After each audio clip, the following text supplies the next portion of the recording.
Yan, welcome back to my YouTube channel mga katropa. Ngayon meron naman akong isang isi-share sa inyo. Baka makatulong sa inyo mga katropa sa CX-5 old model. So may problema siya, itinowing siya kagabi. So ngayon ko lang check kasi holiday kami ngayon mga katropa. So ngayon ko lang siya checkin.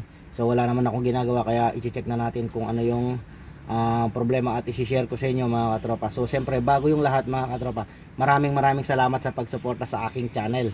So sa mga hindi pa nakapag-subscribe, mag-subscribe na kayo at hit yung notification bell, hit nyo ang all na bell para lagi kayong updated sa aking mga bagong video. Yan, shout out nga pala kay paring Janjan, kay paring Luis sa mechanic group, at sa mga ibang group, sa mga admin member. Yan, shout out sa inyong lahat mga katropa.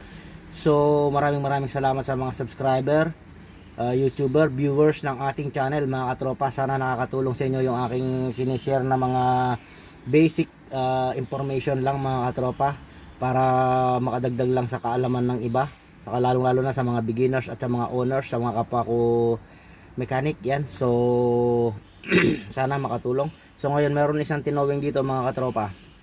Alamin natin kung ano yung problema niya. Let's go! So sasalangan muna natin ang scanner mga katropa. Naka-on lang yan. So titignan muna natin kung ano yung naging problema bago natin i-start. So Asian tayo, siyempre Mazda.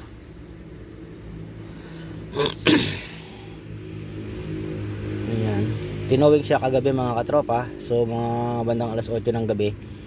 So kaya hindi ko na na-check, siyempre gabi na mga katropa. So ngayon i-check natin mga katropa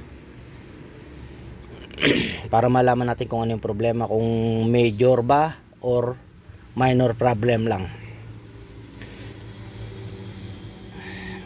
So naglalag yung ating scanner, medyo mabagal.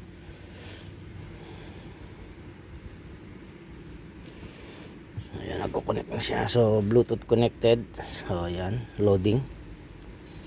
So basic lang mga katropa yung ano natin ngayon, i-share ko mga katropa para kahit hindi nyo pa yan, si X5 old model, nabasa ng ating launch. Yung launch natin ay X431 Pro. Yan, quick test natin para malaman natin, hindi pa natin siya ini-start. So meron ng sample sa ABS. Yan, pag naka-red. So itong scanner kasi, pag sa scanner kasi mga tropa, hindi ibig sabihin ng na-scan na natin yung sa ABS, yun na talaga yung problema. Kumbaga itong scanner natin, binibigyan tayo ng guide mga katropa kung ano yung problema ng ating sasakyan.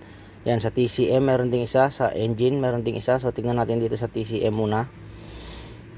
Yan, kumbaga yung scanner natin, bibigyan niya lang tayo ng guide para kung saan tayo mag-uumpisa mga katropa, na kung anong problema. Key on, demand test, key on, engine off, okay. So nagre-respond yan kapag chinek natin yan, mayroong nagpa-function habang pinoprocess. So invalid data received from ECM to PCM. So wala yan, labas muna tayo dyan.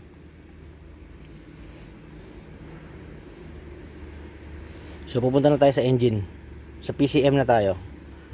Yan, so siyempre gasoline tayo, read natin yung fault, key on, engine off muna tayo. So siyempre okay. Yan, nagre-response yan, mayroong ano yan, bibling, ibig sabihin nagko-connect, processing. Yan, processing siya mga katropa. So misfire sa cylinder number 3. So yun lang yung problema niya mga katropa. Ignition coil secondary circuit. So yan, dalawa. Misfire detected sa number 3. Yan. Posibleng pwedeng spark plug, pwedeng coil, pwedeng harness. So hindi pa natin alam mga katropa kasi hindi pa tayo nagbubukas ng hood. So ngayon, start muna natin mga katropa. So ayan na yung trouble natin. Misfire cylinder number 3. Tingnan natin kung nag-misfire nga ba. Start natin.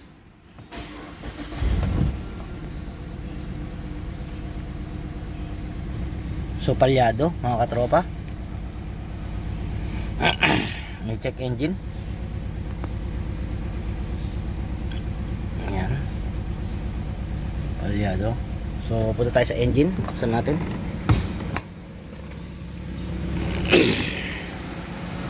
Oh, dito pa lang dinig na palyado kasi mayroong misfire. So yun nga lang, hindi natin alam kung si spark plug ba, sa coil. Palyado. Nanginginig.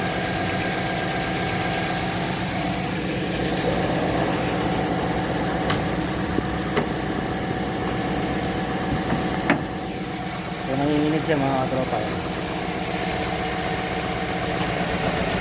Lakas ng inig. Nag-automatic yung aircon, ang lakas ng inig. So ngayon aalamin natin mga katropa yung problema. So kung mapapansin natin, malakas yung vibration mga katropa. Ayan o, nanginginig. Pati yung ating camera nanginginig din. Ayan o, lakas. Kung mapapansin nyo. So ngayon, i-off muna natin yung engine. I-check natin kung ano yung problema mga katropa.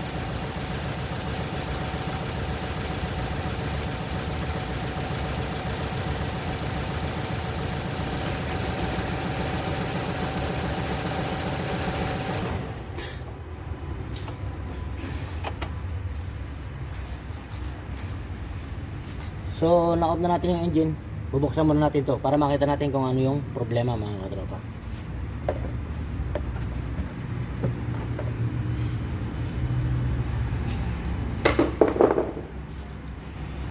So yung spare natin kanina mga katropa ay cylinder number 3. So pagbukas natin ng cover, kitang-kita na yung problema. Ayan o, mga katropa. Kung mapapansin nyo yan.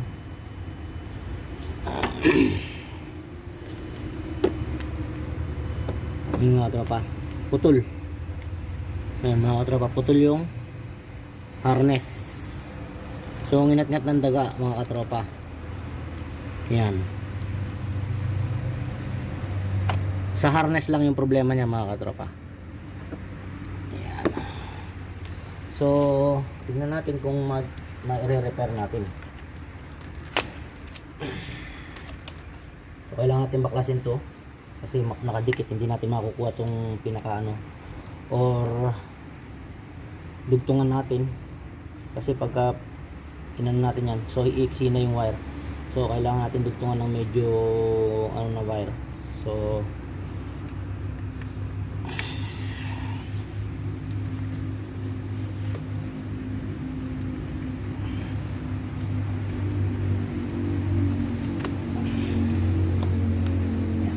i-repair natin mga katropa para ma-confirm natin, idudugtong muna natin para ma-confirm natin na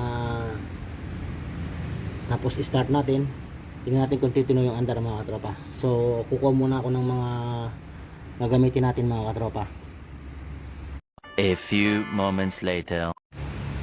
So ito yung mga gamit natin mga katropa. Heat string, siyempre cutter, tapos meron tayong wire na pandugtong dito sa naputol, tsaka syempre electrical tape mga katropa. So i-repair natin mga katropa, i-DIY natin. So ito, mayroon na rin siyang ngat-ngat dito, putulin na rin natin dito mga katropa. Ayan. Tapos initan natin. Ayan. So wala tayong pang ano, kaya ganyan muna yung gagawin natin mga tropa. So tapos ito, kakat natin to para mahila natin to. Tapos maile ano natin to, ito tayo rito para sa dugtong.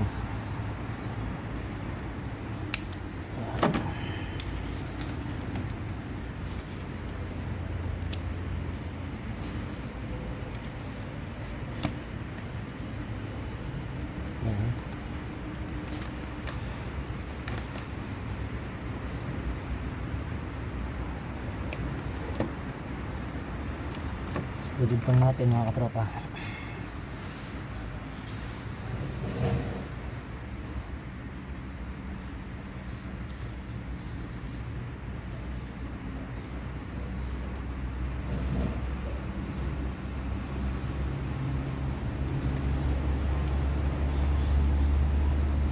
natin ang heat string.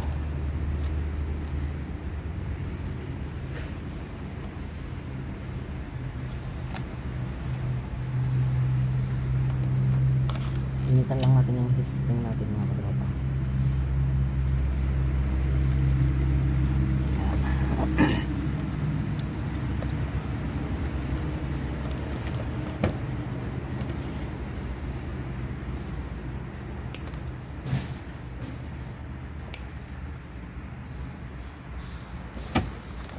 So dinaga yung kanyang wiring mga katropa, kaya nagkaroon ng putol, minat-ngat ng daga. May naligaw na daga sa kanila. Yan, pagitong natin.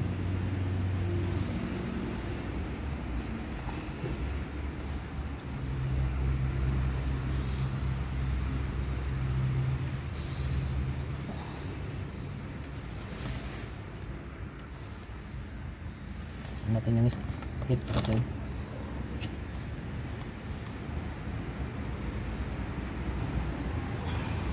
So yan.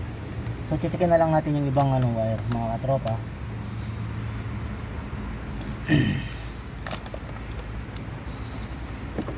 So okay naman yung ibang wire. Tapos babalik na natin mga katropa. Ito nyo, tinowing ng pagkalayo-layo. Tapos yung problema ganito lang mga katropa. So gumastos sa towing yung may-ari. Tapos ganito lang pala. Malayo kasi mga katropa, siguro about 1 hour din yung travel papunta din sa lugar nila. Kaya tapos try mo natin balikan ito.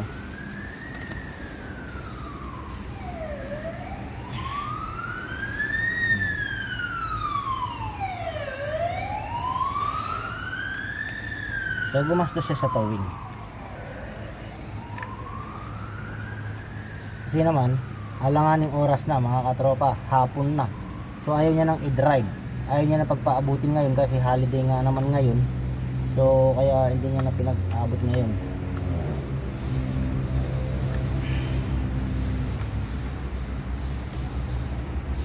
So siyempre wala tayong gawa, kaya natin chinek up para bukas pagpasok. So i-release na lang or kung ano man yung gagawin pa rito.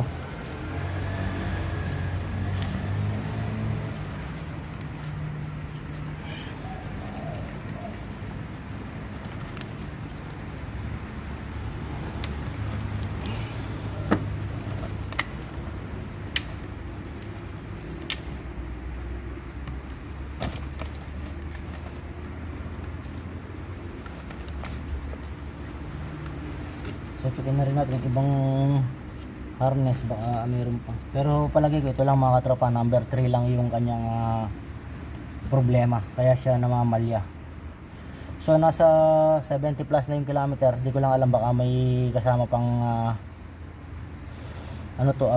servicing. So bukas pa malalaman kung mayroon pa siyang additional na ipagagawa. So yun mga katropa, nadugtong na natin. Ngayon checkin na natin, i-scan uli natin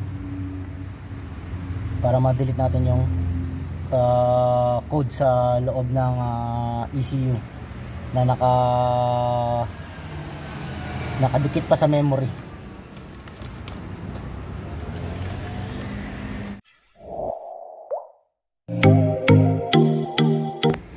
So delete muna natin yung mga katropa code nya. So yan yung code nya kanina, tingnan natin kung ma-delete natin. Are you sure are you sure to clear my fault memory? Yes. Memory complete. Check natin ulit. So yun lang pala yung problema niya mga katropa. No DTC, balik tayo rito sa kanyang main. So meron siyang fault sa ABS. Tignan natin kung ano itong sa ABS. Yes. Read fault. Loose communication. Invalid data received. Wala yan mga katropa. Kaya nagkakaroon siya ng invalid data received dahil dun sa kaninang problem. Tsaka yan. So clear natin.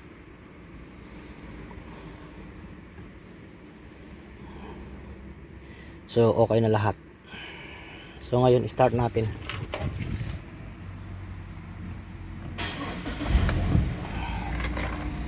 So nawala na yung check engine mga katropa.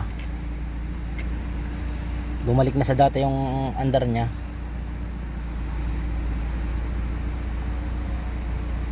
So yung mileage nya ay 73 pa lang mga katropa. So bihirang gamitin. Dapat yan nasa 100 na dahil ilang may 5 years na to eh. So yan, punta tayo sa engine.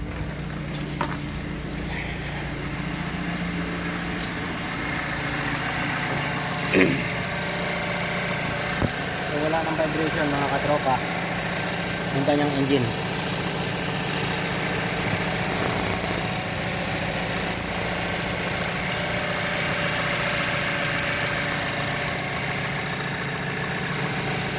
May nakapasok lang na daga ng ating wire. So yun, bukas alam natin kung ano ba yung mga papalitan, baka papaservisan or kung ano pa yung ipapagawa ng may-ari mga katropa. Wala ng palyado mga katropa. Misfire number 3. Yun lang yung dahilan mga katropa ng ating misfire sa number 3 dahil sa wire. So nakita nyo naman umi-start siya kahit sa 3 cylinder pero palyado mga katropa at low power. So yan mga katropa, sana nakatulong sa inyo yung basic nating video, lalong lalo na sa mga beginner. Baka yun nga sa ano lang, sa mga wire lang, di ba? Kaysa pumunta tayo sa mga major ano muna, kailangan gawin muna natin yung mga basic bago tayo pumunta sa pinaka major ano nya, pinopoint ng ating problem ng car. So yun mga katropa. So ayun mga katropa, sana nakakuha kayo ng idea sa senior ko sa inyong basic information about sa misfiring ng cylinder number 3 mga katropa. Wiring lang pala yung problema. So basic na basic, kung na visual checking nyo naman na walang problema yung wiring, siyempre pupunta na tayo sa spark plug, sa coil. Yan, dyan muna pupuntahan natin kapag nag-misfire sa number 3, yung pinaka basic. Kasi maraming panggagalingan yung misfire mga katropa. Unang-una yung spark plug nga, coil, harness or distributor, kung di distributor man yan, or leaking sa injector kung EFI man yan. So yan mga katropa, yung mga panggagalingan ng ating misfiring. Basic na basic muna dapat tayo nag-check kapag misfiring. Siyempre, pag matagal na hindi nagpapalit ng spark plug, pwede mag-misfire yan mga katropa. Kaya kailangan natin nang i-tune up yung ating sasakyan. So yun, sana nakatulong mga katropa yung ating basic information about sa misfire number 3. So sa mga hindi pa nakapag-subscribe, mag-subscribe na kayo at hit nyo ang notification bell. Hit nyo ang all na bell at para lagi kayong updated sa aking mga bagong video mga katropa. Baka sakaling makatulong sa inyo. So hanggang sa muli, stay safe, stay tuned, God bless, bye. Thank you for watching mga katropa. See you my next video.